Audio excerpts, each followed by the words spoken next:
신명기는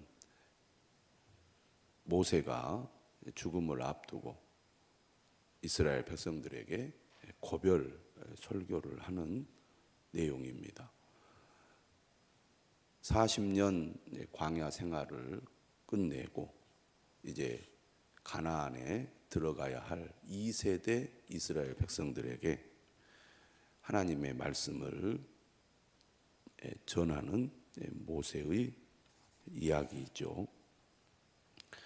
그동안 어떻게 이스라엘 백성들이 살아왔는지를 회고하는 내용이라고 하겠습니다. 이스라엘 백성들은 본래 광야를 통과하여 빠른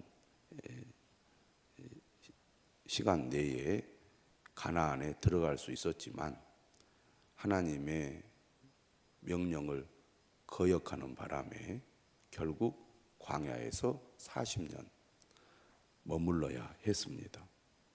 하나님의 징계가 이스라엘 백성들에게 내렸던 것이죠.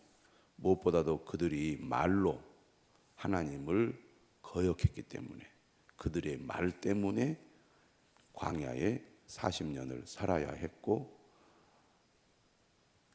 가나안에 들어가지 못하고 광야에서 다 죽어야 했습니다.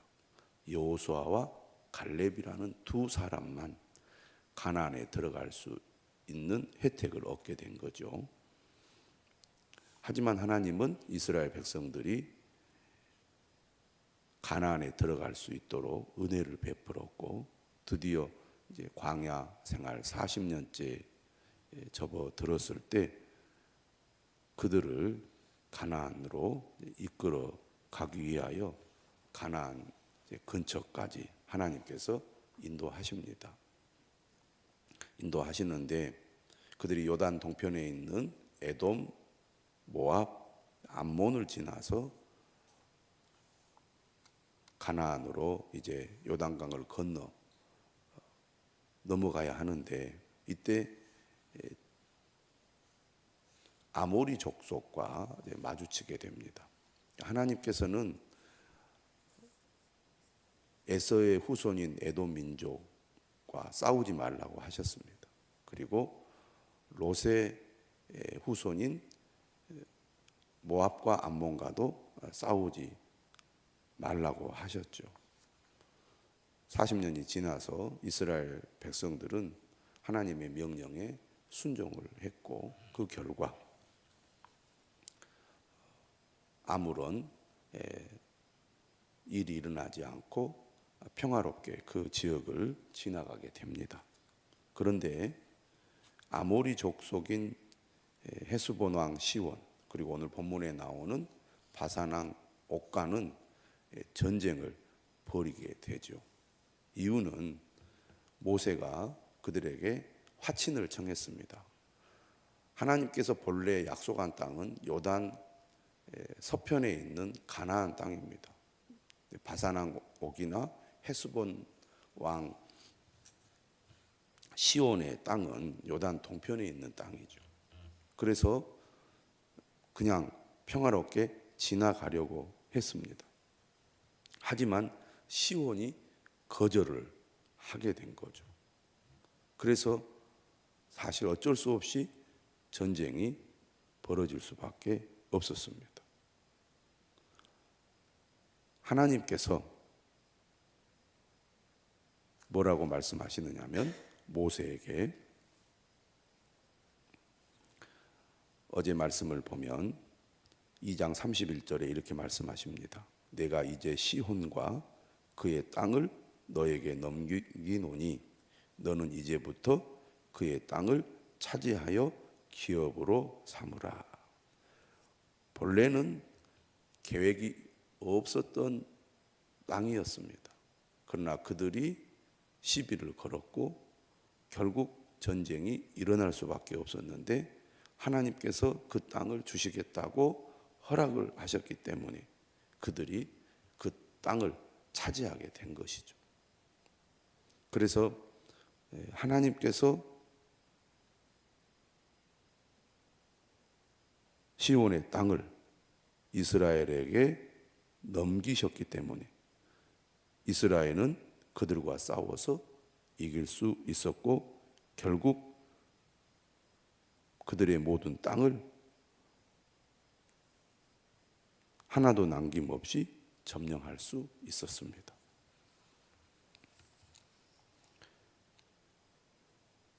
이 사건이 이스라엘에게 중요하게 다뤄지는 이유가 있습니다. 그것은 그들이 앞으로 점령해야 될 가나안 이 전쟁의 하나의 전초전이 되었기 때문입니다. 하나님이 허락하시면 전쟁에서 승리한다. 하나님이 앞장서 싸우시면 전쟁에서 이길 수 있다. 이것을 보여준 사건이 바로 아모리 족속 시온과의 싸움이었기 때문입니다. 그들에게 믿음과 또 자신감을 준 중요한 전쟁이었던 것이죠. 그래서 어제 매일 성경 제목은 뭐였느냐면 가나안 정복의 전초전이다. 이렇게 제목이 붙어 있습니다. 그런데 문제는 뭐냐? 전쟁에서 승리함으로써 그들이 자신감을 얻었는데 여기에서 끝나면 얼마나 편했겠습니까? 그런데 바산왕 옥이 같은 족속인 시온의 패배 소식을 듣고 그들 역시 이스라엘과 전쟁을 하려고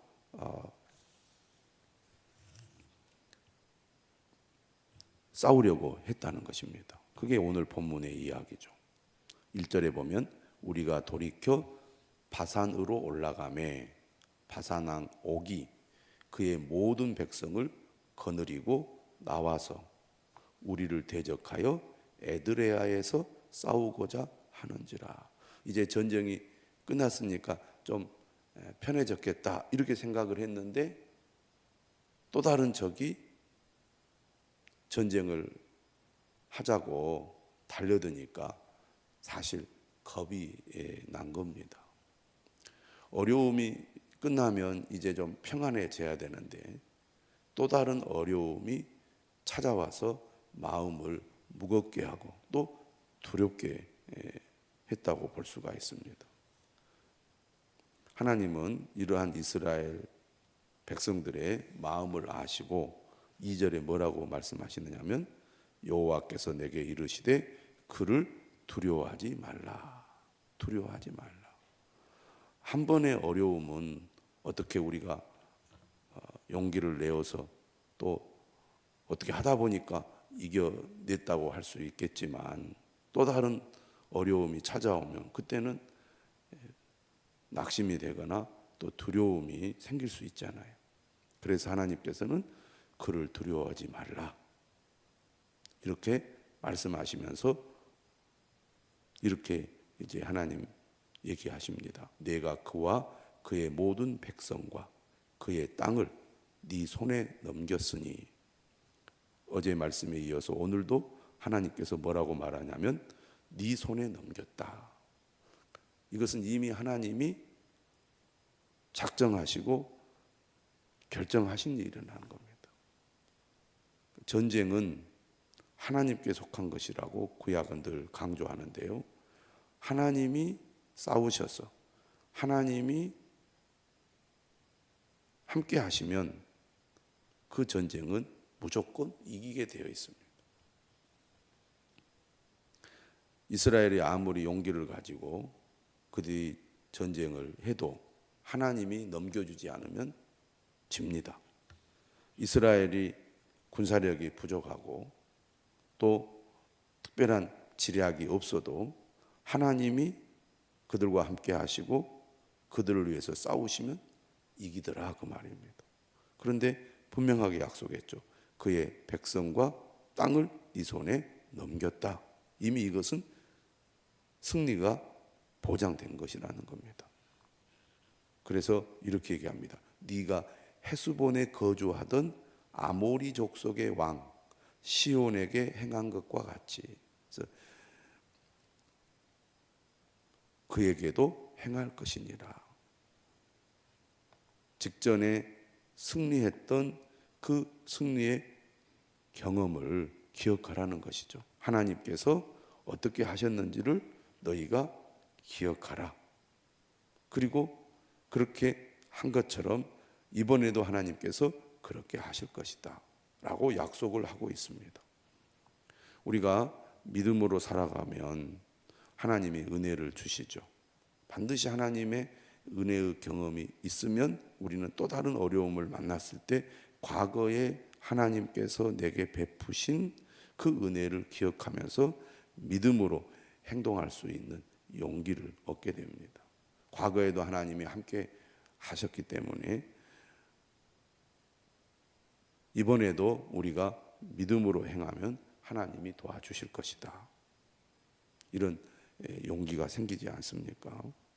신앙생활은 이전에 우리와 함께 하신 하나님의 은혜를 기억하면서 오늘을 살아가고 또 미래를 향해 나아가게 되는 겁니다. 금년 한 해도 마찬가지죠. 작년에 우리와 함께 하신 하나님, 어려움 가운데서도 우리를 지켜주신 하나님이 금년에도 함께 하시고 도와주실 것이다. 이 믿음을 가지고 우리는 새해를 시작해야 할 것입니다. 그래서 오늘 본문에 보면 전쟁에 관한 어떤 자세한 과정은 전혀 다루지 않고 그 결과만 얘기를 합니다. 하나님이 허락하셨다. 시온과의 전쟁에서 승리했던 것처럼 이번에도 승리하게 될 것이다. 그 결과 어떻게 됐습니까? 하나님의 말씀대로 4절에 보니까 그때 우리가 그들에게서 빼앗지 아니한 성읍이 하나도 없이 다 빼앗았는데, 정말 하나님의 약속대로 다 이루어졌다는 것입니다. 예외 없이. 그 성읍이 60이라고 되어 있습니다. 그런데 5절에는 이런 말씀이 있어요. 그 모든 성읍이 높은 성벽으로 둘려 있고 문과 빗장이 있어 견고하며 그 외에 성벽 없는 고울이 심히 많았느니라. 자, 이 말씀은 우리에게 무엇을 생각나게 하냐면 38년 전에 정탐꾼을 보냈을 때 정탐꾼들의 보고 내용과 사실은 같습니다. 10명의 정탐꾼들이 낙심을 하고 부정적인 보고를 했던 이유가 여기에 있죠. 그들은 크고 장대하며 그들이 사는 성읍은 견고하여 우리는 결코 그 땅을 차지할 수 없습니다. 그렇게 부정적인 보고를 했기 때문에 백성들이 낙심을 한 거고 결국 광야에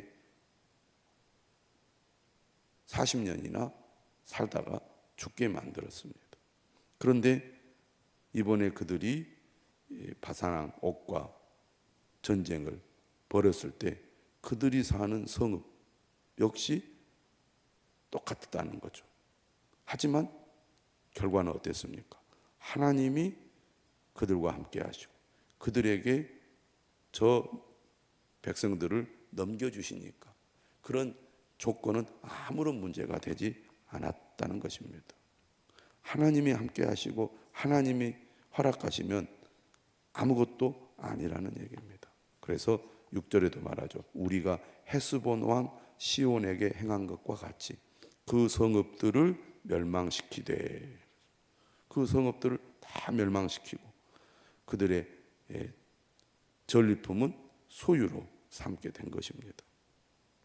그래서 8절에도 보면은 그때 우리가 요단강 이쪽 땅을 아르논 골짜기에서부터 헤르몬 산에까지 아모리 족속의 두 왕에게서 빼앗았으니, 그들이 어떻게 해서 요단 동편을 점령하게 된지를 다시 한번 모세가 언급하면서 우리가 요단 동편의 땅을 이렇게 하나님의 은혜로 능력으로 차지한 것처럼 앞으로 가나안에 가서도 가나안 땅을 우리가 차지하게 될 거라는 것을 말하고 있습니다. 마지막 11절에 보면 이런 내용이 나옵니다. 르바임 족속의 남은 자는 바산왕 옥이었으며 그의 침상은 철 침상이라. 이스라엘은 한참 지나서까지 철기 문화가 들어오지 못했습니다. 그런데 이미 이때 바산왕 옥의 침상은 철로 된 침상이었습니다. 그리고 그 침상의 크기를 보니까 그 길이가 9규빗이요 너비가 4규빗이니라. 9규빗이면 45cm 1규빗으로 잡고 4m입니다. 그러니까 매우 크다는 얘기죠. 이처럼 문화가 발달했고 또 덩치도 엄청 큰 그런 민족이었지만 이스라엘이 하나님의 능력으로 차지했다는 얘기입니다. 우리는 외형만 보고 큰 것에 두려움을 가질 때가 있지 않습니까? 하나님이 함께 하시면 그런 것은 아무것도 아니라는 겁니다. 오늘 우리도 금년을 우리가 시작하면서 우리 마음에 어떤 두려움이 생길 수 있습니다. 하지만 하나님이 함께 하시고 하나님이 도와주시면 우리가 결코 두려워할 필요가 없다는 것이죠. 하나님이 함께 하심을 굳게 믿고 두려움을 이기고 두려움을 몰아내고 두려움으로부터 승리하는 여러분들이 되시기를 주님의 이름으로 축원합니다.